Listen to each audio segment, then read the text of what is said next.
और आज आप मार्केट में जाते हैं, लोग आपसे मिलते हैं और बोलते हैं यहाँ कुछ नहीं होता, ये फालतू का काम है, जोड़ने का बिजनेस है, लोगों को मेंबर बनाने का बिजनेस है, ये जोड़ने तोड़ने का काम मेरे से नहीं हो सकता, ये पागल बनाने का बिजनेस, ऐसी ऐसी बात लोग आपसे बोलते हैं, हाँ या ना? वो पता है क्यों बोलते हैं? जब 2016 में हमने इस बिजनेस की शुरुआत वाराणसी धरती के अंदर किया था, तो ये जो फ्रंट चेयर पे बैठे हुए हैं, मुझे लगता है 99% लोग सफल हो गए, 1-8% छूट गए होंगे अपने दिमाग खराब होने की वजह से। हाँ, जो छूटे वो अपनी दिमाग खराब होने की वजह से छूटे, मैं आपको बता दूं। कभी बोलते हैं ना कि जब सर पे शनिदेव तांडव मचाए तो इंसान खुद ही कूद जाता है। तो कई लोगों का शनिदेव तांडव मचा रहे थे तो कई लोग कूद गए बीच में ही। कई लोग एमडी बनने चले गए किसी कंपनी के,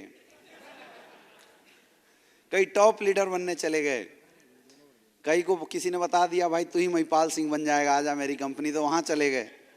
लेकिन हालांकि वो 1% लोग ही थे, 1-8% लोग जरूर डिस्टर्ब हुए, लेकिन जो 5 साल तक इस संस्था के साथ बने रहे, जिन्होंने साथ दिया, आज वो सारे फ्रंट लाइन पे करोड़पति बन के बैठे हुए हैं।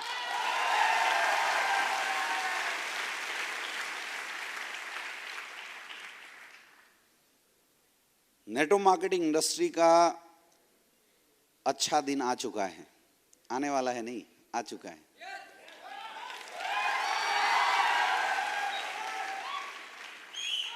एक्चुअल मोदी जी नारा देते जाते हैं, पीछे से हम लोग पूरा करते जाते हैं। उन्होंने बोला अच्छे दिन आने वाले हैं, हमने बोला हम ला के दिखाएंगे, हमने SLPS काम शुरू किया, अच्छे दिन आ गए इतने सारे लोगों के, आया ना? उन्होंने TFT चालू करवाया, हमने 7 बार भर दिया TFT को, शायद बार उनका भी प्रोग्राम नहीं हुआ होगा, है कि नहीं? और ये चालू हुआ, अब हमें क्या पता था कि हमारे लीडर इसके ऊपर भी नजर गाड़ के बैठे हुए हैं। बस इंतजार था किस दिन खाली मिले, हम अपने लोग भर दे यहाँ।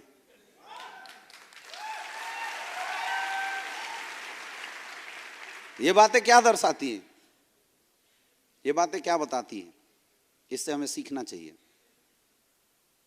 ये सारी बातें जो अभी कुछ देर पहले हम लोग डिस्कशन कर रहे थे, या जो ये सिलसिला चला 2016 से लेके आज तक का, ये बातें क्या दर्शाती है? ये बातें दर्शाती है नेटवर्क मार्केटिंग इंडस्ट्री में कैरियर था, है और बनेगा, अगर सही कंपनी का चुनाव हो तो।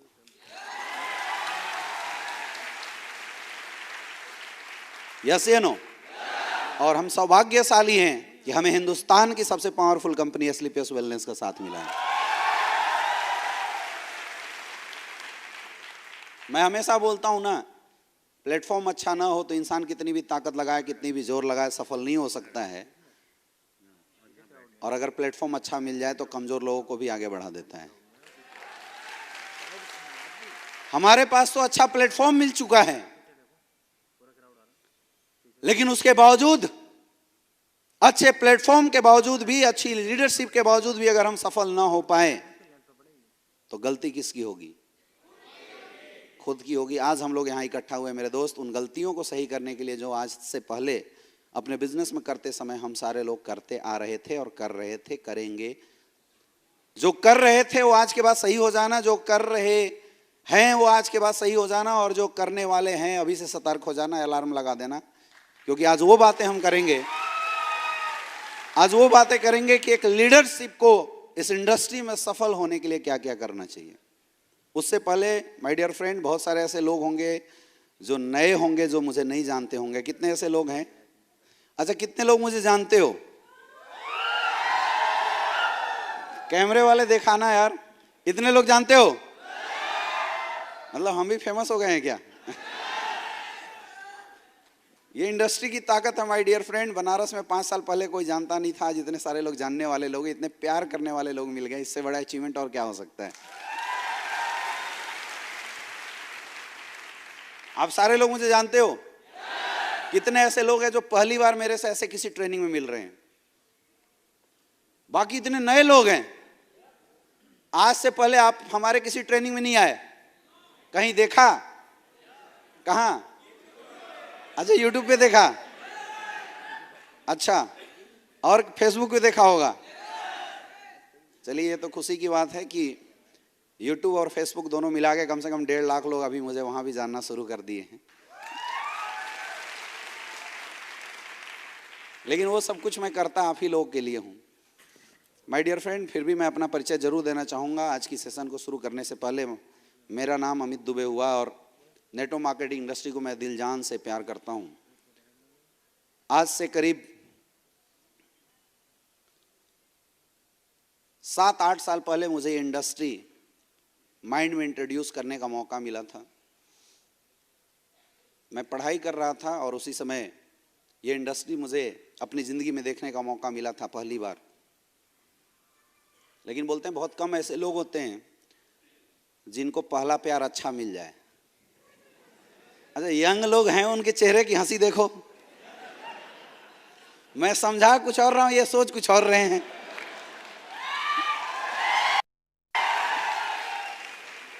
बहुत कम लोग होते हैं जिनको पहला प्यार अच्छा मिलता है या ना? और ये भी सत्य है कि बहुत कम लोग ऐसे होते हैं जिनको नेटवर्किंग में पहली कंपनी सही मिल जाए। आप में से कितने ऐसे लोग हैं जो पहली बार पहली कंपनी एस्क्लेपियस वेलनेस ज्वाइन हुए और बाकी लोग कहीं से मारे खाए हुए लोग हो? कोई बात नहीं, दूसरा प्यार भी अच्छा होता है। शादी में वही मैक्सिमम बदलता है और लंबा चलता है। तो ऐसी मुझे नॉलेज नहीं था इस इंडस्ट्री का। मैंने उस समय MBBS का एग्ज़ाम क्वालिफाई किया था और उस समय ये इंडस्ट्री मुझे देखने का मौका मिल गया। तो पढ़े लिखे लोगों की ना एक ईगो होती है, हम जल्दी किसी की सुनते नहीं हैं। आप में से भी बहुत सारे लोग होंगे जो अच्छे पढ़े लिखे होंगे, तो जब आपका अपलाइन आपको कुछ बताने की कोशिश करता होगा तो बोलते साले ये मुझे क्या सिखाएगा, मैं तो इंजीनियर हूँ, मैं तो डॉक्टर हूँ, हाँ या ना? तो इस मानसिकता के हम भी शिकार थे, क्योंकि बहुत बड़े खानदान से आते नहीं थे कि माँ बाप बहुत बड़ी मेंटलिटी दे। पिताजी किसान थे तो बहुत बड़ी मेंटलिटी मिले नहीं। बचपन से यही सिखाया गया था कि बेटा पढ़ो लिखो और नौकरी करो। नौकरी पता नहीं मुझे रास नहीं आती थी, तो मैंने MBBS इसलिए चूज किया था कि अगर मैं डॉक्टर बन जाऊंगा तो सेल्फ एम्प्लॉय बन जाऊंगा, अपना मस्त हॉस्पिटल खोलूंगा, अपना प्रैक्टिस करूंगा, बैठा रहूंगा, लाइन लगा के लोग आते रहेंगे, देखता रहूंगा पर्ची से, और बड़े आराम से पैसा कमाऊंगा, क्योंकि डॉक्टर से ज़्यादा आसानी से पैसा इस दुनिया में कोई नहीं कमाता है या ना? तो मैं भी मज़े की ज़िंदगी लेके जाने वाला था। और उस समय जस्ट जो प्री एंट्रेंस एग्ज़ाम होता है MBBS का एग्ज़ाम, हमने क्वालिफाई किया था और गलती से एक इंसान मेरी ज़िंदगी में नेटवर्क मार्केटिंग इंडस्ट्री का प्लान लेके आ गया। यकीन बता रहा हूँ, शुरुआत में किसी को ना भरोसा होता है और ना किसी को इस इंडस्ट्री पे इतना बड़ा विश्वास होता है कि इतना बड़ा काम हो सकता है। आप में से भी बहुत सारे ऐसे लोग होंगे जिन्होंने इस बिज़नेस को ज्वाइन तो किया होगा, लेकिन आज भी ये भरोसा नहीं कर पा रहे होंगे कि मुझे यहाँ से करोड़ों रुपए की इनकम आएगी। 99% लोग ऐसे हैं यहाँ बैठे हुए जिनको ये भरोसा नहीं हो रहा होगा कि मेरी भी यहाँ से करोड़ों रुपए की इनकम आएगी। क्या मैं सही बोल रहा हूँ? हाँ, फिर क्यों आए हो यहाँ?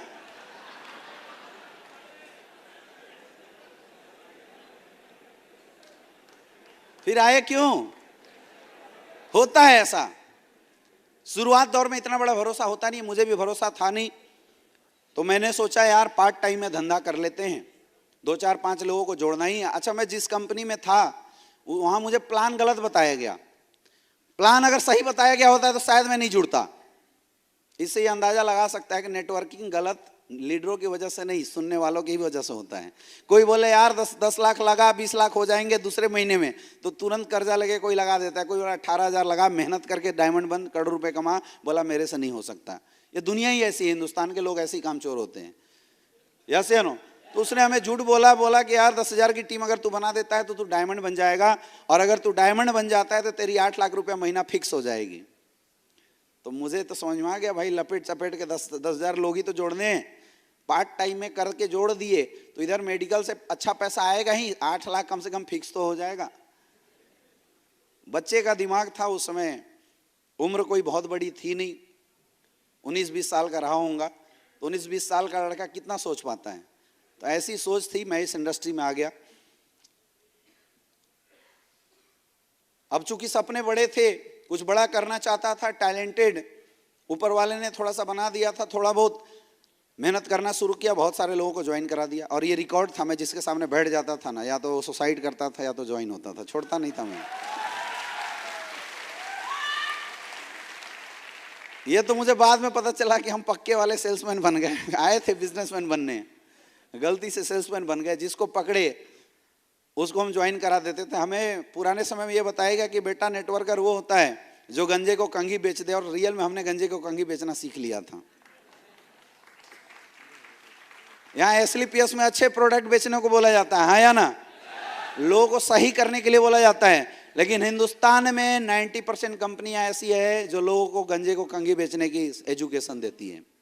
धीरे धीरे जब मैंने एजुकेशन लिया, इस इंडस्ट्री को डिटेल में समझा, मुझे समझ में आ गया कि काम जो है वो बहुत बढ़िया है, बहुत पावरफुल है, लेकिन एक प्रॉब्लम है कि हिंदुस्तान में इस इंडस्ट्री की एजुकेशन नहीं है।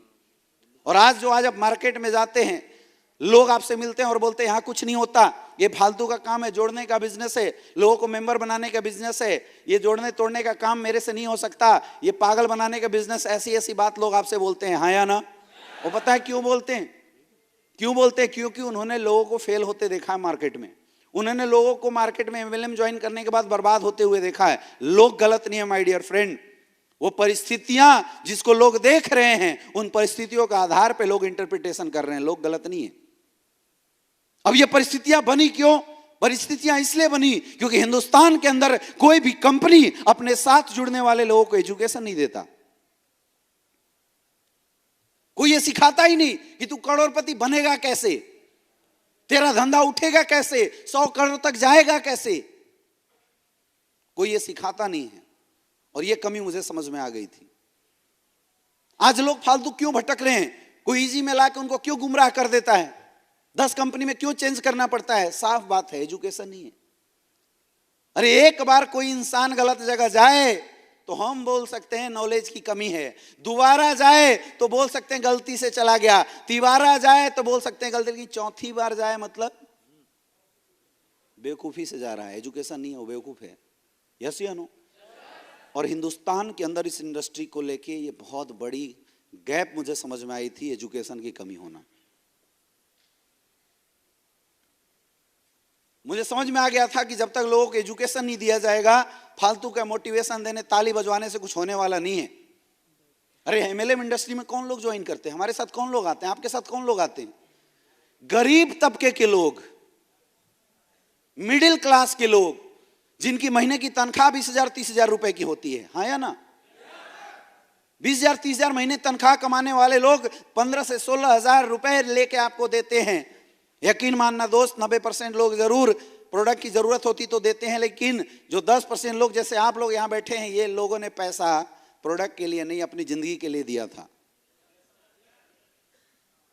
ये वो लोग हैं जो समाज से सताए हुए हैं, ये वो लोग हैं जिनको कहीं नौकरियां नहीं मिली, ये वो लोग हैं जिनको किसी कारणवश पढ़ाई अच्छे से करने का मौका नहीं मिला, या तो घर की गरीबी या मजबूरी ने इन्हें बचपन से ही नौकरी में ढकेल दिया। कुछ पैसा कमाना नहीं तो परिवार नहीं चलेगा, मर जाएगा।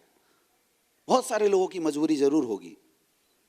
माँ बाप मजबूत नहीं रहे होंगे तो पढ़ाई नहीं करवाया, किसी का पढ़ाई बीच में छूट गया होगा, ऐसे लोग इस इंडस्ट्री के अंदर आते हैं, है या ना। ट्राई किए होंगे 10 साल 15 साल, उसके बाद कहीं नौकरी नहीं मिली, थक गए, परेशान हो गए, सपनों को मार के जिंदगी जी रहे थे, और तब ये इंडस्ट्री मिलता है, लोग इसमें ज्वाइन करते हैं। इस तबके के लोग हमारे साथ ज्वाइन होते हैं। और मैं बताऊं, अगर इस तबके के लोग की एक आस अगर हम जला रहे हैं और अगर उस आस को पूरा नहीं किया ना, तो बहुत दुख होता है।